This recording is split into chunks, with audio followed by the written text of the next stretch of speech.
They say a mother's love is the closest thing to God's love. But in my life, my mother's love was a weapon. She didn't just come to visit me in my matrimonial home. She came to dismantle it, brick by brick. It was so painful. They said such hurtful things, and I couldn't bear it. I gave her the best room. I fed her the finest meal. I even thanked God. For finally softening her heart towards me. But while I was sleeping, she was whispering into my husband's ear. She wasn't just bringing my younger sister to the city for a job. She was bringing her into my bed, my matrimonial bed. And the worst part, when the truth came out, my mother didn't apologize. She looked me in the eye and told me, "You are a stranger in this house. You hear me?" My name is Ifeoma. Growing up, I was the invisible daughter. My mother, Mama Chidera, made it clear that my only value was my labor. I cooked, I cleaned, and I worked 2 jobs to send my younger sister, Chidera, to the best university. Chidera was the golden child. She had the light skin, the soft hands, and the constant praise. But I was the one who got the tough love, which was just a fancy name for emotional abuse. But then I met Tunde. He was successful, kind, and he loved me in a way I have never been loved. We got married, moved into a beautiful penthouse in Lagos, and for 3 years, I thought that I have finally escaped the shadow of my mother's hatred. When Mama called and said she wanted to visit for a month, I wept with joy. I thought she was proud of me. That day she arrived with 3 big suitcases and a smile that didn't reach her eyes. For the first week, she was an angel. But then the suggestion came. Chidera is rotting in the village. Look at this big house. Tunde has so many connections. Why can't she? It's work is drone moment. Why can't she come here? She can work as his PA. She can stay in the guest room. Tunde looked at me, then at Mama. I saw a flicker of something in his eyes, a spark I didn't recognize. He said, "It's a good idea she can come." I was so blinded by the desire to please my mother that I agreed. I opened the door to the wolf, not knowing my mother was the one holding the leash. Chidera arrived looking like a movie star. She didn't look like someone looking for a job. She looked like someone looking for a throne.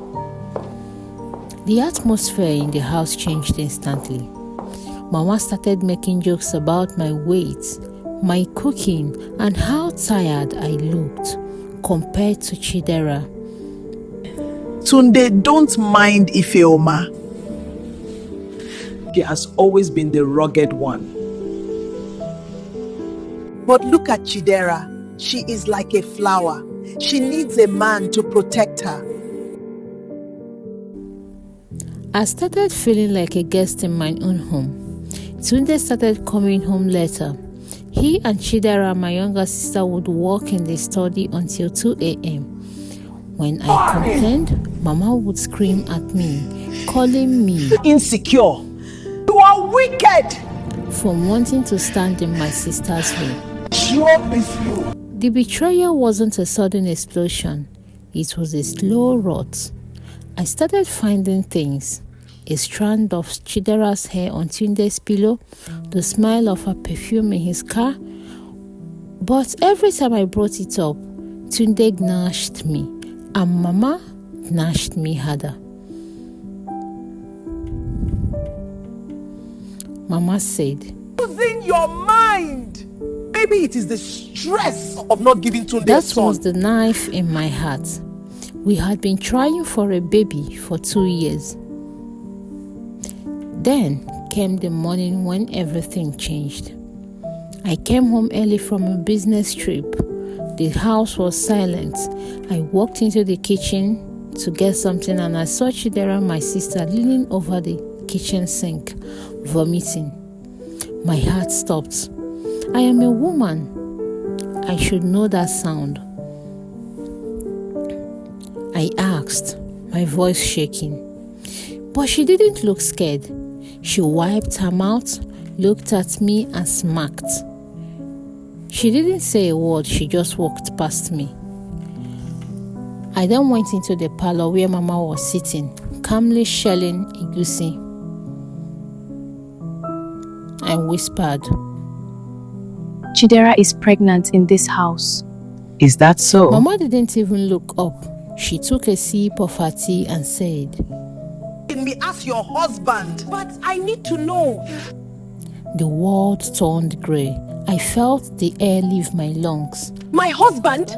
Mama, what are you saying? Tunde is my husband. But Dad.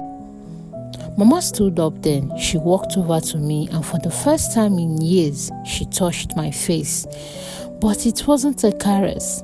It was a slap of words. He was your husband, Ifeoma. But a man needs a woman who is fertile and fresh, not a dry bone like you. I told him. I pushed her to him because she is the daughter who deserves the soft life, not you. You planned this.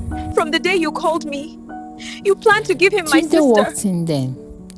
He didn't look ashamed. He walked straight to Chidera, who had emerged from the room, and put his arm around her waist. I looked at the three of them. My mother, the woman who gave me life, my sister, the girl I sacrificed everything for, my husband, the man I gave my soul and my years to. They looked like family, but I looked like the intruder. I choked out, looking at my mother. You planned this. Mama smiled a terrifying, triumphant smile. A mother only wants the best for her favorite child.